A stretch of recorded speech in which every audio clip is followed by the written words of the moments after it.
Okay, so thank you everyone for coming. My name is Madison Garside and I'm one of the senior student hospitality day coordinators here. I hope you're still enjoying Hospitality Day. And right now I will introduce our keynote speaker. So it is my pleasure to introduce Ty Kuppig from Tiger Productions. He is the founder of the event design, planning, and management company, but I'll let him tell the rest. So if we could please give a Lasell warm welcome to Ty Kuppig.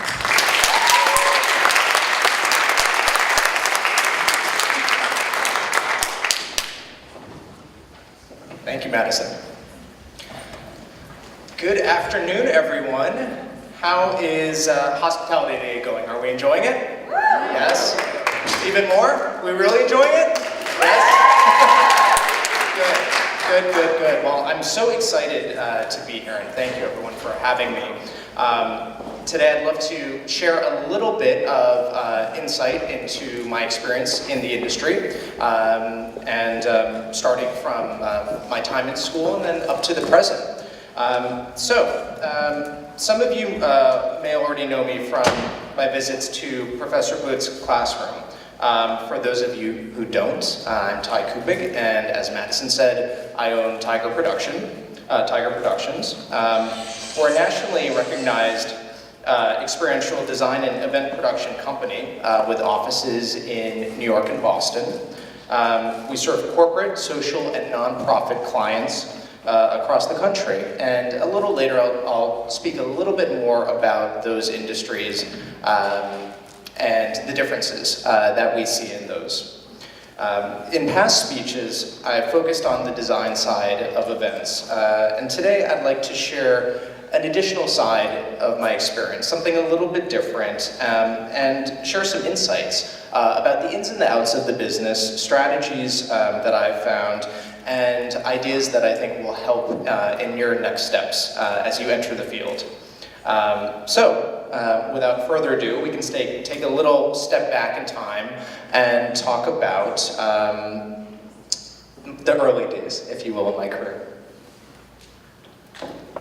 So growing up, I always wanted to be an architect. The event industry is something that revealed itself to me later. And so as I was young, I would spend hours drawing these elaborate houses and buildings. And as I got older, I found internships, went into high school, worked in architecture.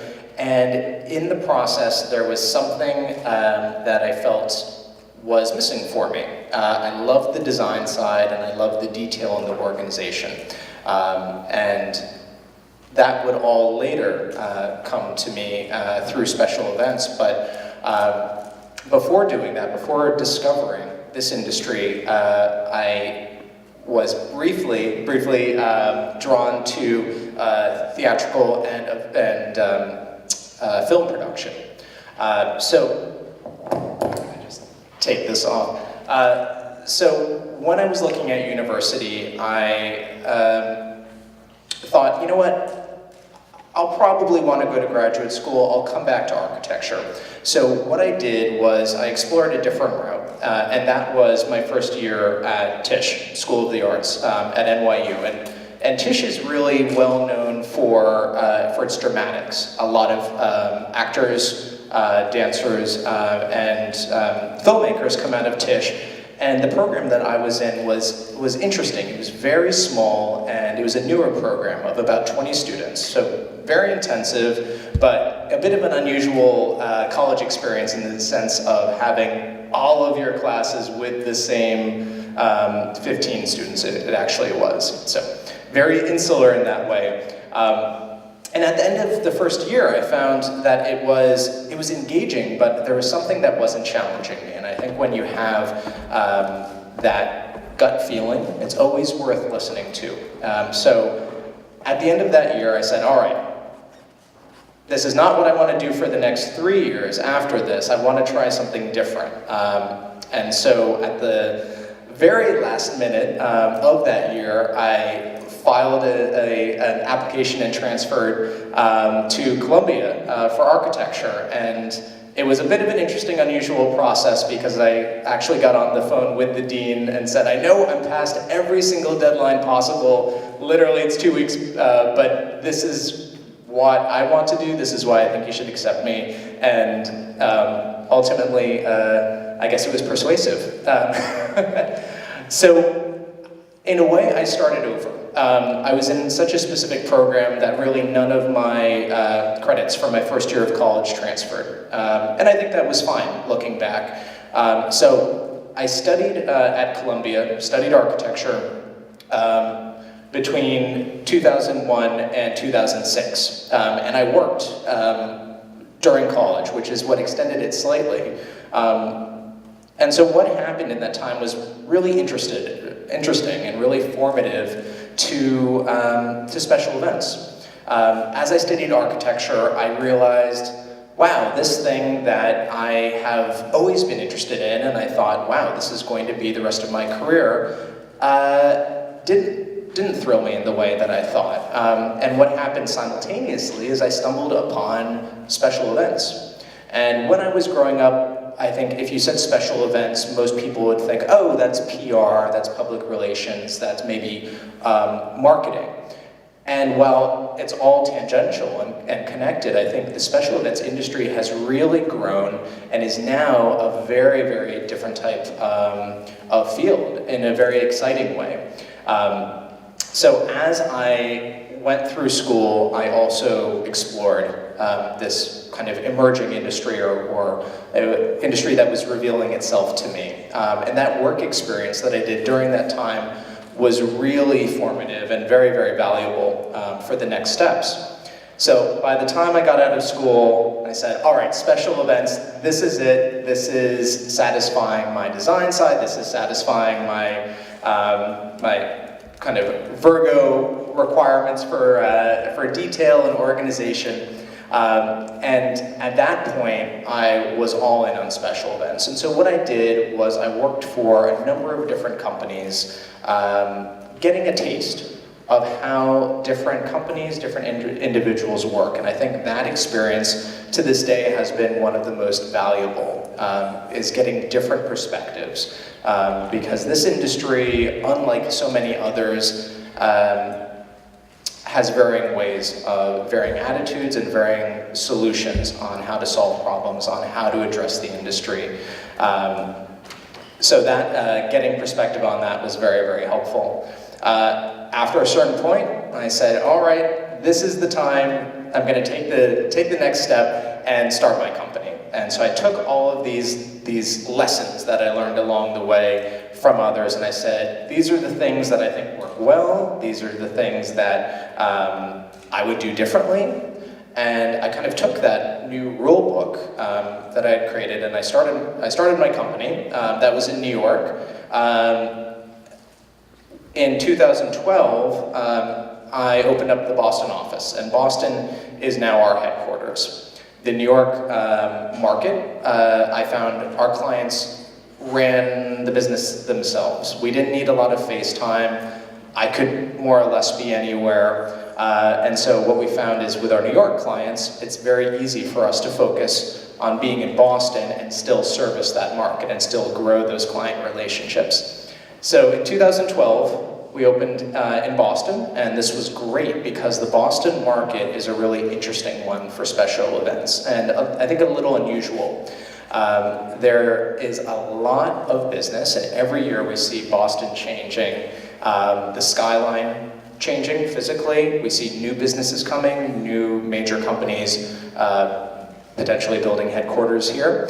So it's an exciting time in Boston, and with that said, there's a limited pool of companies in special events. In New York, there's from high to low a ridiculous amount. Some companies do this, some companies do that, some companies pitch themselves as doing something that they don't.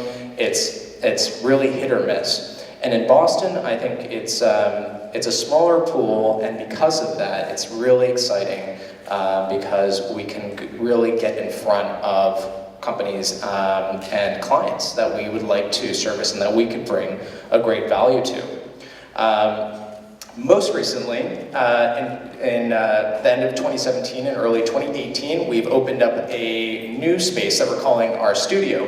And this is very exciting for us. This is a new space. We're now located on the waterfront in Charlestown, and it's a combination of our office, where we work day to day, along with our warehouse of inventory and flex space, so we can bring clients, build out ideas for them, play in office with lots of space, try fabricating things. It's really like a workshop and think tank. And so it's wonderful for us. It's fun on the day-to-day, but it's also great having a place where clients can see all the sides of what we do, not just these are our desks where we work, but these are the pieces that we own. This is us in the process of trying an idea of laying out a sample tabletop, of building a custom bar that we thought up for a client that incorporates a clever way perhaps of incorporating their branding. So it's wonderful. So with that said, Tiger Productions, that brings us to the current. So let me tell you a little bit about what we do. And some of you have perhaps heard this from me before, but for others this will be new. We are, as I said, a full-service experiential design and event production company. The reason I like this wording rather than event planner or event design and management is because I really do think that experiential is the key to our work and our philosophy on special events. Industry is one that I guess incorporates a lot of different sides, but at the end of the day, our work is focused on creating an experience. It's creating something that's tangible, that's emotional, that's memorable to our clients and their guests. And it's not just about seeing a brand or seeing a logo on the corporate side. It's creating something that the guests will take with them. It'll be an experience that they'll say, this one time I went to this event and it was either a wedding, or it was a gala, or it was a launch for a new sponge from Target, whatever it was. It's something where they say, it was the coolest thing ever, and it made me feel this way. And it's about creating that excitement. That's something that we really focus on. Within that, we do the design and conceptualization for our clients. Many of our clients are not creative thinkers, and they'll be the first ones to say that. So they say, Tiger Productions team, what we need from you is to build out an event for us from start to finish. This is the date, this is how many guests we're expecting. The rest, let us know what you think. And it's also helpful when they tell us a budget. Sometimes they don't, and it's a guessing game. But what's really fun about that is, in those cases, we can brainstorm and say, all right, what are our clients' objectives? What are their goals? Some of them they can name, and some of them we might actually have to kind of decipher for them based on small words that they keep using. An example of that is a client once, and it was really funny. It was a corporate client who was very dry, and we were talking about not the most interesting event, but she kept using the word cozy. And it made no sense in relation to anything about the event, but I noticed the repetition, and I finally said, what does this word mean to you? What does cozy mean? Because the connotations are not something that you would think would be associated with the event that we're talking about. And when she explained it, it was really interesting, and it was for her a different meaning. And so working that out with the client is a really interesting step about this, more on the design side. We also do full project planning and logistics, brand strategies, which is really more thinking about how, on the corporate and the brand side, to engage the public, to do something that is not as simple as putting up the Google logo, for example, on a wall and saying you are at a Google event. But what does Google mean? What does that mean to the client? What does that mean to the public? How do you think about that brand differently? So that's where we really start we start melding with experiential design and marketing, which are buzzwords that are happening a lot right now. It's thinking about how to expose that brand. We also do custom decor fabrication, so that's something that is great with our new spaces. We can really think about how to make unique pieces for our clients that are not on the rental market, that are different. And again, it's a customized approach. Venue selection and coordination, spatial planning and transformation. We do a great deal of audiovisual in-house, as well as floral design and food and beverage management. So what's nice about the projects where we do the full scope of these services for our clients is that each one of these touches on their goals. And rather than just coming in and saying, let's add this element to an event that they've already thought out, we can really collaborate with them and elevate the event to something that potentially they wouldn't have been able to think of. And so it's really a team effort. So as far as clients, as I talk through our projects, there's a couple different areas, as I said, that we work in. And so our clients that we're showing here represent just a couple examples of that, but it's really a cross-section. So we work with clients in luxury goods like Rolex and their sister company Tudor, more household brands like Ocean Spray, and we'll talk more about some of the projects for these clients. Delta we've done work for. When we started the company, or when I started the company, it was predominantly financial services, banks really, that we were working with, which was kind of funny because we started in 2009, which was not a great year for that industry. But it was good for us because we were able to build relationships with clients that were under public scrutiny, that had to be modest in their budgets and in their outlooks. And so it was a great way of saying, you know what, we can think differently for you. We can help you preserve your image and still put the events on that you have to do in a way that won't look over the top. It will be restrained, but will still meet all of your goals. Additionally, we work with nonprofits. That's something that we really, really, really love being involved with, especially in the Boston market. So we're very quickly increasing our roster on that. We work with Dana-Farber, the Jimmy Fund, with American Cancer Society, with pancreatic cancer. There's a number, and it's a great way of giving back, first and foremost. In this industry, it's really wonderful to get that connection and feel like you're actually helping to make a difference in some way, because some events don't always allow for that. So it's a nice balance. And then on top of that, we do private as well, private and social. And so that is the wedding side, bar mitzvahs, celebrations. It's an interesting gamut, and it's one that I enjoy as a counterpart to our other projects because you're really creating a special event, a special experience that's emotionally charged, and you create a very different type of connection with your client. So what I would love to focus on today, rather than going into the design side, which if you're interested, we can talk a little bit about the end when we do some questions. But I've been thinking about this business and what have I learned and what are those lessons, if you will, that I keep coming back to and reminding myself and reminding our team about. And I think they're really valuable for all of you to hear.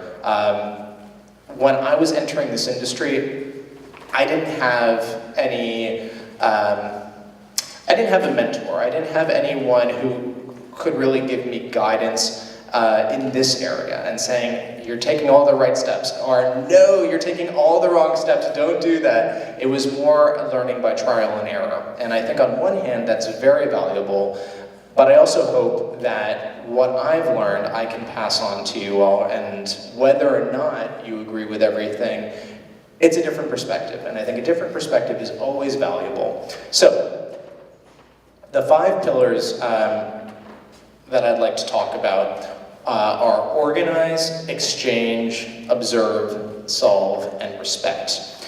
And I think these are all very valuable regardless of what area of special events and hospitality you go into. I think they're great lessons and will hopefully be very valuable.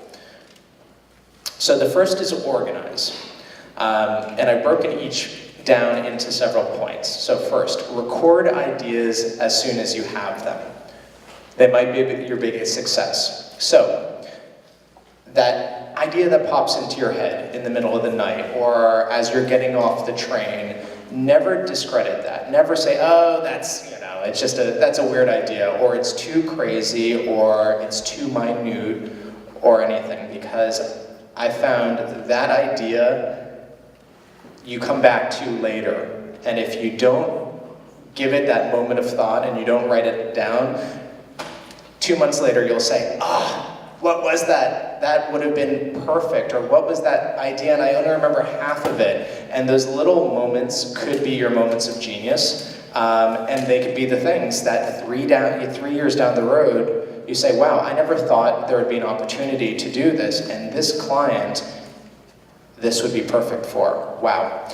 So it's great to log that however you're comfortable. It could be a notepad, a journal, a spreadsheet, but getting all of that down is really important. So that leads into making lists and reminders. So I think these keep you very ahead of the ball. I'm a huge list person, maybe to a fault. I love doing things in apps. So for example, I use this app Wunderlist. And I should get a commission from them because I talk about it so much. It's like, I try and sell everyone on this. But what I found is it's really, really helpful to keep on top of things and to prioritize. And when I talk about lists, I talk about it, actually, I mean it in quite a specific way. So if you're working on a project, for example, for a client, I think that it makes sense to keep notes on who are you waiting to hear from. You reach out to a vendor, for example, set a reminder for yourself. Set a note saying, I need to hear back from this vendor within the next 2 days. If I don't, I need to reach out to them. Because more often than not, I find if you don't do that, it's very easy to get into a situation where your clients are the ones nudging you. And that never comes across well. I think it's important to be proactive, and if anything, to stay ahead of the ball and be able to go to your clients and say, so this is what we've done. You may not be expecting this yet, but you may not need it yet, but here you are. Feel free to absorb that, or we can circle back when you'd like to discuss it, but it keeps you ahead of your client, and they always appreciate that.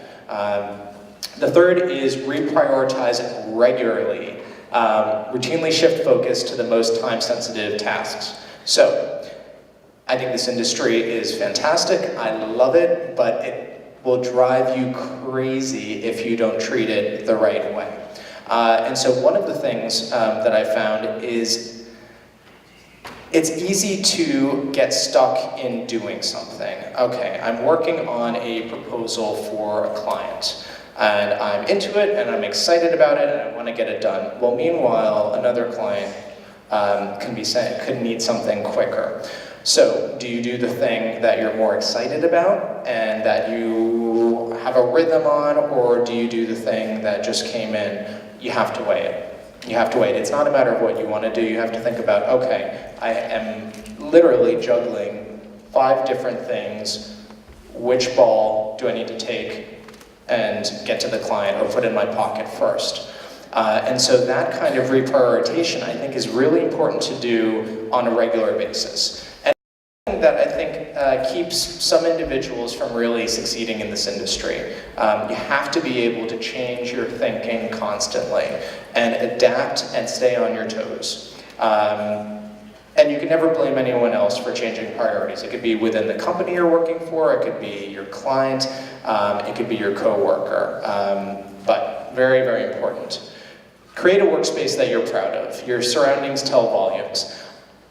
I think everyone does better work when they can be proud of their workspace, when it's clutter-free, when they wouldn't mind a client or their boss walking past and sitting down with them. It's great for work environment, and I think it's also really great for clarity. Schedule everything, including time for yourself. All right, so how many people in this room have pulled an all-nighter? Okay, so a lot, all right. That never feels great, right? No, sometimes it's necessary, but it's not something that we like doing. The event industry can sometimes, event and hospitality can sometimes become like a series of all-nighters, right? The problem with that is if you're having to do that, then something's wrong, something's broken. Either it's organization or it's not, it's efficiency, but that should never be your standard. And you'll see it a lot in this industry. You will see people burning themselves out. And oh my gosh, in the work week, and I'm having to put in so much work. Well, I think then they're not doing something right. It's easy for, I think for all of us outside of even this industry to get stuck on our phones, to say, okay, I'm checking emails at 8 o'clock at night and I'm doing this and it's the weekend, and if you don't have a project that weekend, then you shouldn't be focused on it. Burning yourself out is something that's really easy to do, and I can fault myself with doing that early on and thinking, you know what? Great, if I can work till 9 o'clock tonight, I'm getting that much more done. Great, I'm getting a jump on next week. If I add 3 hours to every day, no. Because at a certain point, it's not valuable work. You're not doing your best work. Who are you benefiting? Leave time for yourself. Keep your weekends for yourself. In this business, you work a lot on the weekends for events. So when you don't have to, don't do it. It'll keep your sanity, and I think it'll make you that much better in this industry. Exchange. Share your great ideas with others. If you keep your secrets, you'll never sell them. There's a lot of people feel a certain level of extreme ownership on their ideas. Be proud of your ideas, but talk to people about them, share them, say, hey, I had this great idea, what do you think? It's a better way, I think, of collaborating, of building an idea, and of getting a sounding board. And ultimately, there's not really anything, I think, true about the statement that you've come up with a new idea. At this point, everything is an evolution on something that potentially someone's already thought of or someone's already done. And that's okay. That's okay, because you can put your mark on it and you can build off of it, but that requires you sharing it. Read, surf, repeat. Industry publications and social media are gold mines for ideas. This goes back to writing things down. You can get inspiration everywhere you go. Social media, Instagram, I'm on all the time. I love seeing what other companies are doing. I love seeing what other industries are doing. It doesn't have to be within hospitality or special events. It could be anything tangential. It could be design, it could be fashion, it could be car racing, it could be anything, because you elaborate and you create a bigger point of reference for yourself. You can get ideas from that. Present your best self at all times. You never know who will be your next client or boss. It's as easy as that. You never know who you're going to run into. You never know who you're going to start a conversation with. It's easy to say, no, well, I'm never going to meet this person randomly. It happens. It happens. You could be at the supermarket and be standing next to someone in line and they could be your next client. So never assume that that's not the case. Market your skills. Meet with others in the industry and let them know what you do. And I don't mean that in any kind of arrogant or pompous way, but it's important to sometimes toot your own horn, or just factually say, this is what I'm interested in, or this is what I've done, or this is what I'm studying. Because if you don't, sometimes people won't ask, so how will they know? So don't feel afraid to do that. And finally, don't feel afraid to ask for help. It's something that's really interesting, especially for me very personally. As I said, when I entered this industry, I didn't have people around that knew the industry. I had people who knew architecture. I had people who knew finance. So it's important, regardless, to ask questions, to find sources of information, and everyone at the end of the day loves being asked questions and answering and feeling like they are an authority on something or they have some valuable information to share. So don't be afraid to do that. The next pillar, observe. So, one of my favorite things, travel. Travel as much as you can, whether it's a day trip, whether it's a spring break or a vacation, and when you're doing that, think about what you're seeing, think about the experience, think about this place that is either a different town, a different country, a different culture. What is intriguing to you about that? And take note of it, because it could be really valuable later as a point of inspiration. Hotels know hospitality. Visit every great hotel you can and note design and service. So another one of my favorite things to do, hang out in hotels, check out the lobbies, go to the lounges and see. It's a major, major, major industry. Design related. Hotel design is a very, very specific niche industry that's booming. And so why not go and enjoy that work and appreciate it, because all of that you see, you can think about how to incorporate that into your projects. And that kind of bridges architecture with special events. It's a matter of taking something that is permanent, taking the experience of that and making it for one day or for 3 days and creating an event out of it. Be a guest. What works and what would you do differently? So, go to events. Think about, aside from just being a guest, what would you like to do differently? What doesn't work? What does work? Is the temperature right? Do you know where a coat check is? Do you know where restrooms are? Think of functionality. Don't let it take away from your experience. Don't let it ruin events for you. But also take note and think about that and say, okay, that was great, but that's a good reminder that there needs to be signage to let me know how to get in, or to know where restrooms are, or there weren't enough bars. I had to wait in line for 20 minutes to get a drink. There should have been more serving points. All very valuable. Don't copy, improve. Study others' ideas and focus on how to make them better. As I said before, all great ideas are iterations of other great ideas. So don't be afraid to take something that's been done and customize it, make it your own, let the idea evolve. That doesn't take away from the value of what you've created. It actually, I think, makes it that much better. And the devil is in the details. Big picture is important, but don't forget the small pieces. So, have a great idea, make a great event, but make your checklist of things and brainstorm on, okay, what could we be forgetting? What is that little detail that you won't notice in photos, that maybe not all guests would notice, but all it takes is that one guest who sat down at that table and said, wow, okay, there's no salt and pepper shaker, that's strange.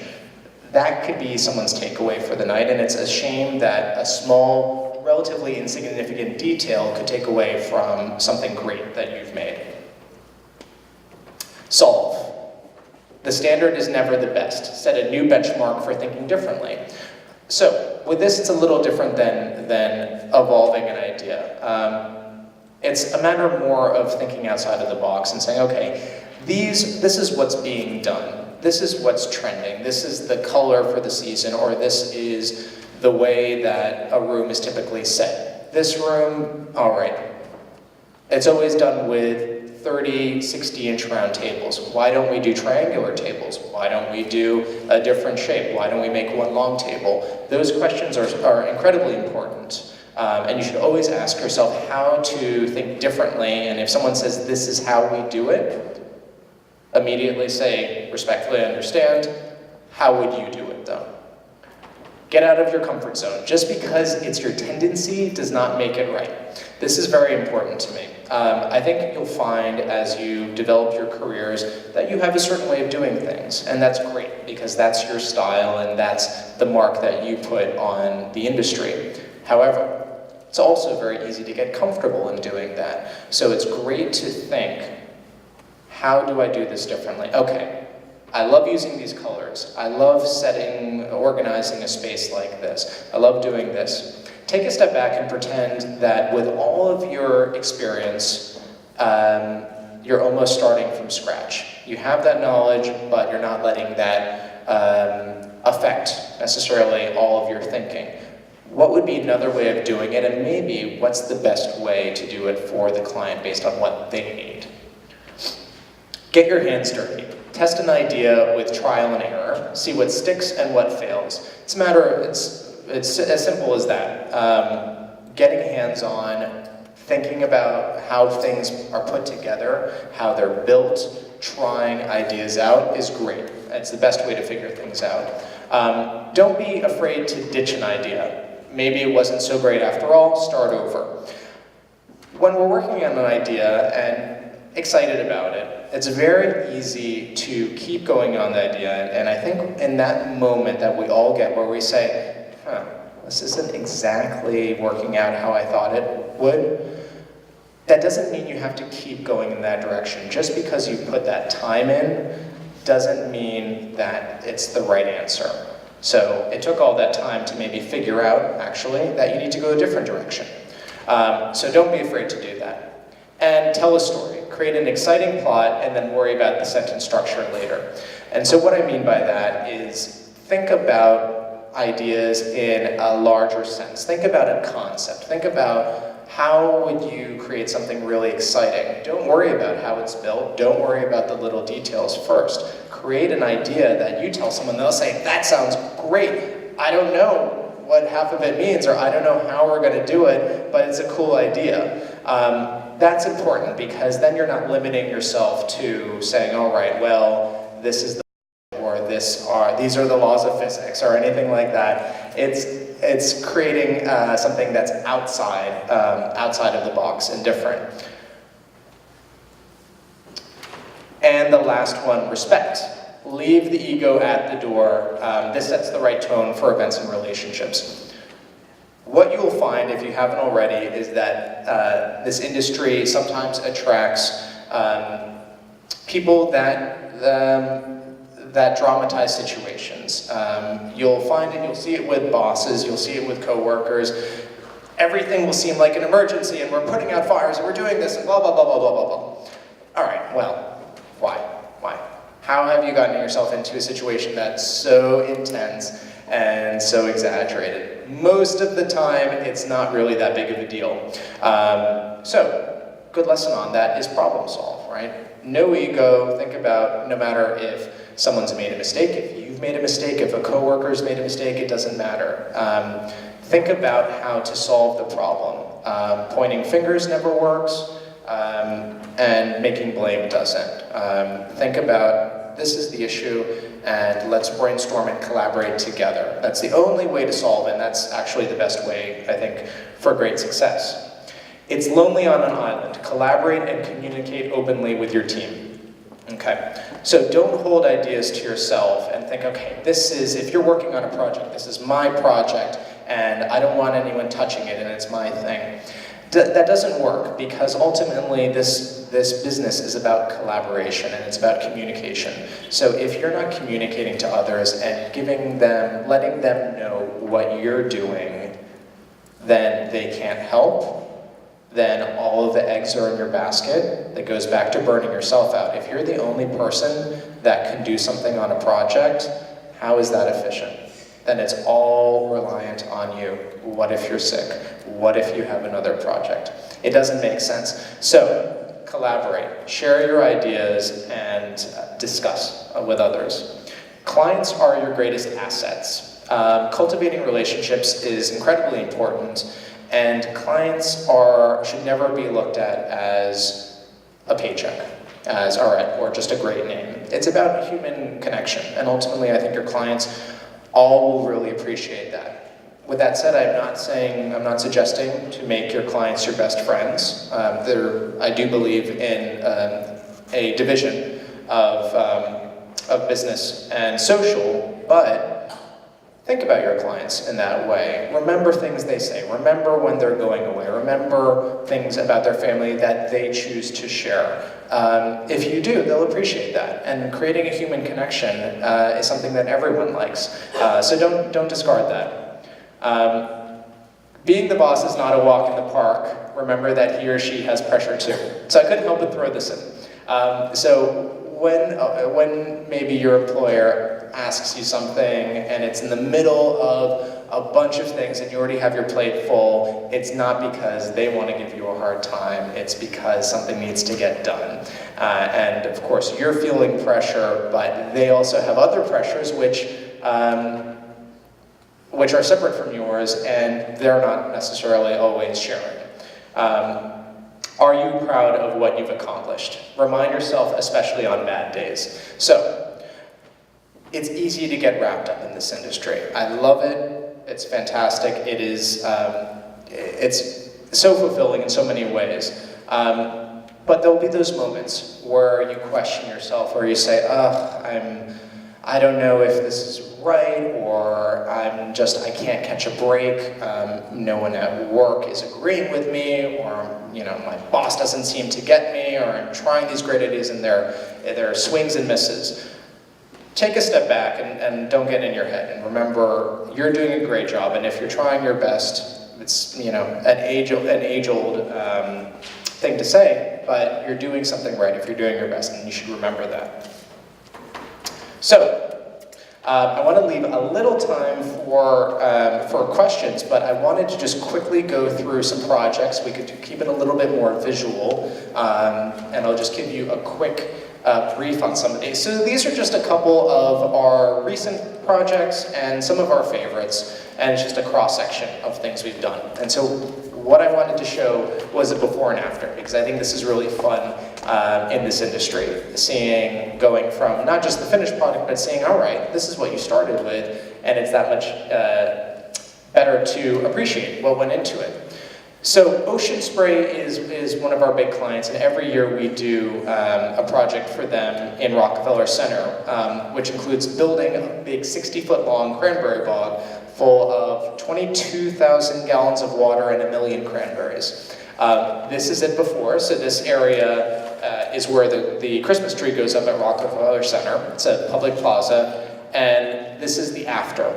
This was the most recent one that we did this year in November. So you'll see all of the red is the cranberries, and then what we did is fabricated basically a big foliage-covered arbor over a long dining table. And so the concept was, how do we draw attention to this bog in an area where there's lots of people milling around, and because it is low, you won't see it. So that's why we created something visual with a lot of height that also includes branding. And then the table inside was actually for influencers and members of press, and they had an early Thanksgiving dinner in water wearing rubber overalls. So it was also a great photo op and media element for the brand. This was a close-up of the table, and the idea, the concept behind this was this term cranma, like cranberry and grandmother. Cranma, and it's a matter of how to take traditions from your elders and from your grandmother in this case, and make a new Thanksgiving and kind of host your own Thanksgiving. This guy you might recognize. I was asked at the last minute to be part of it and to engage with the sponsors, tell them a little bit about Thanksgiving design, and we also filmed a live streaming element in China at about 6 a.m. So who knows, maybe I'm famous in China right now, I don't know. But that was fun, and this is Mrs. Gilmore, who was one of the grandmas, and her family actually owns one of the cranberry farms, one of the co-ops that works with Ocean Spray. Deep Sea Challenge. This was a film premiere that we did in conjunction with Rolex, National Geographic, and James Cameron. So this was a documentary, all shot in 3D, that James Cameron shot at the bottom of the Marianas Trench in the Atlantic Ocean. So I think it was 38,000 feet below sea level, and he built a submarine personally, and funded it, and went down to the bottom and explored and brought back samples, and all of it was shot. So this was the premiere for that in New York at the Museum of Natural History. And so this was actually, you could see on the left side, that's the submarine that he went down in. It's on its side, but it's like a little capsule. And these are the guests waiting to get in, kind of down Central Park West. And then what we did, which was really fun, is took that space that you saw before, and we built a 3D theater inside that space. Again, for one day, and it was all Hollywood quality. All of his tech team came in to approve everything. And so guests experienced the film, and rather than a typical film premiere where they go to a theater and then they go to an after party, we did everything all in one space, and everything really felt like it was all underwater. So all of the patterning you're seeing on the whale was actually moving, like the patterns when you see light underwater. This is something we did this past year in Charlestown for the home base program, which is affiliated with the Red Sox. It's called the Mission Gratitude Gala, and this is interesting because it was 600 guests, and the event location was more or less a paved pier. So a parking lot with a beautiful view.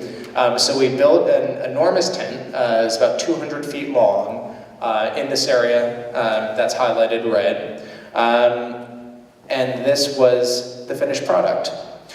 So what we did here was thinking about what I was talking about earlier, and think of a big concept. Forget about the details. What's like that wow factor? So this was the ceiling in this case. And so what we did was hide the tent ceiling, not by draping, but by hanging translucent panels from the ceiling in rows, and then lighting that and creating the idea of going from sunset to a dark, starry night. And that lighting shifted through the course of the event, going from these ambers into blues. And then you see the Boston skyline behind you, so it's a great location. I wanted to show a wedding. It's not something that we typically show, but I think it's a great counterpart. This is something we did last summer in the Berkshires at a beautiful location called Wheatley. That is an old estate that functions as a hotel. So thinking outside of the box and going back to, breaking the standard, this hotel has, and you'll find this with many properties, they're very insistent on what works and what doesn't, and where the dinner goes, for example. And they said, well, this is how we normally do it. We tent outside, or we use this other space. And we said, okay, that's great. What we want to do is use your lobby. It's this big room that goes through the center of the hotel. And so that's what we did. And they said, it'll never work. You're crazy. It's going to be a nightmare. You just wait, and we're going to point the finger at you. I don't think that was necessarily the best attitude on their part, but it all worked out, and now, and we hope to do more work with them together. And they said, wow, this is great, because now we understand a new way to use our space, and you've actually shown us something different, so that's great. So this was the finished product, and just a shot of some of the detail. And then this was out behind, so this was actually the ceremony. And I think we just have one more. This is the Cyclorama, a space in Boston. If you haven't been, go check it out. It's also called the Boston Center for the Arts. And it's an old historic depot that's all brick, and has a brick floor, and then it has I believe it's a tin ceiling. It's very cool, it's very industrial. A lot of people you speak to will say, oh, it's so difficult, or I don't know what to do with it. I think it's very exciting because you could do anything with it. It's a blank canvas. So what we did for a corporate event was The challenge was taking this very big space, it's about 100 feet or more across a circle.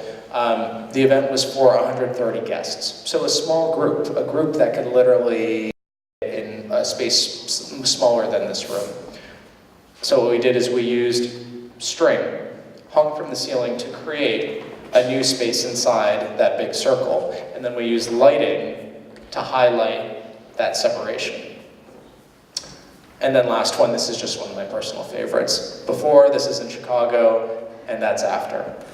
And again, thinking about how to take a big space that could fit maybe 400 people, and this event was for 45 people. So bringing it all down, bringing scale in, and creating something totally new in a space that typically caters a very different group. So you'll just see some detail. So let's get some questions going. Sorry, we're a little tight on that. So Madison has a mic, so please feel free, anyone who'd like to ask something. Testing. So we have time for around 2 or 3 questions before our alumni panel starts. So does anyone have anything to ask? Don't be shy. Perfect. You spoke a little bit about sometimes it's hard to approach your boss because they're so busy, and you being a boss, how do you find the best way when you're during a stressful season or a stressful time, the best way to approach it?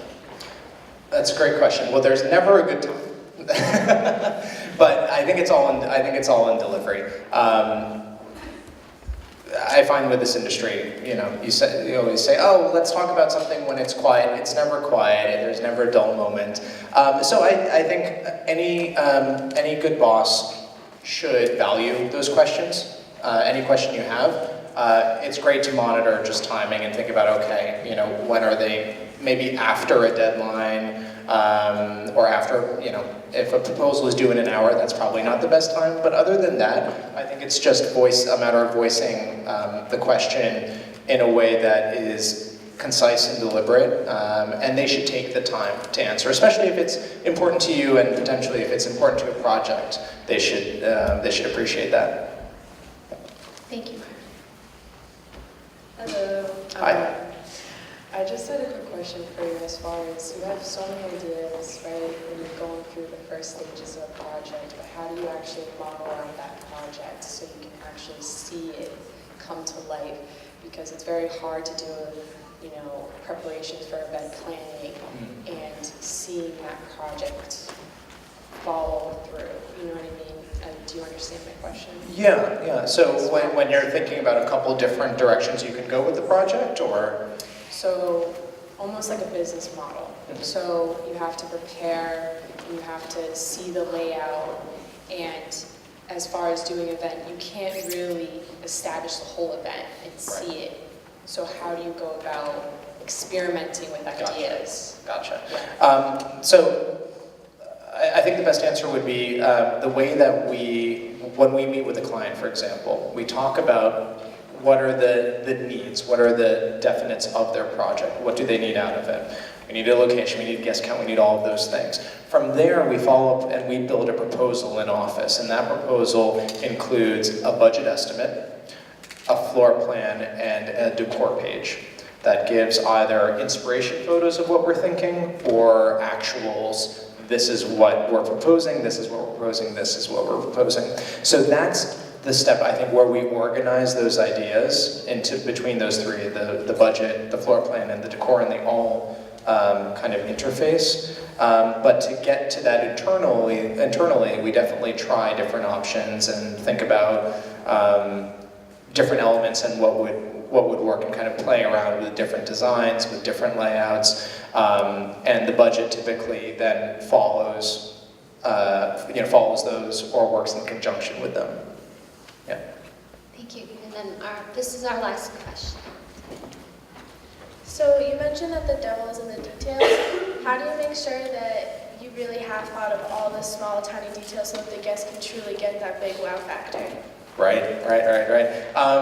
Well, I was saying, try not to think about work all the time, but inevitably you will think about work and it'll pop in your head. And I think my answer to that would be, go over details in your mind. Think about backup plans. And it's not something I put up here, but I was hesitant to, and I thought we'd talk about it anyway, so it's a great question. Assume that something's going to go wrong. We all know this is a very stressful industry, and the reason is because there's so many details, and there are so many things that could slip. It could be based on someone else, it could be weather, it could be anything. So with that said, it's a good exercise during the workday to think about, okay, I feel great about this project, I think we're really on a great track. What could be a wrench that could be thrown in? And make that mental list and say, okay, if it rains that day, what's our solution? If our client adds a table at the last minute and doesn't communicate it to us and is terrible about that, we still have to be ready. So how can we have that on hand? How can we make sure we have enough place settings? We do this. Brainstorming on that idea is really the best, and at the time it feels a little, why am I doing this to myself? I'm just thinking more and more about work, but it really does make that difference if you can have backup plans and your clients appreciate it because you set the tone for them. If something happens and they say, oh no, 10 guests just showed up that didn't RSVP, if you can say, that's completely fine, we have a table that can be set up in the next 5 minutes, and we have a spot where we think it should be already thought out, it'll be right here, and they'll say, oh, okay, great. And they can go back to doing their job as a client. Yeah. Sure. Okay, thank you. So before we end, I'm just going to jump up here real quick. We have something slipped underneath, if I can grab it. So on behalf of the Lasell College Hospitality Department and me and my fellow coordinators, I'd like to present Ty Kuppig with this honorary plaque for being our keynote speaker. So let's give him a round of applause. Thank you.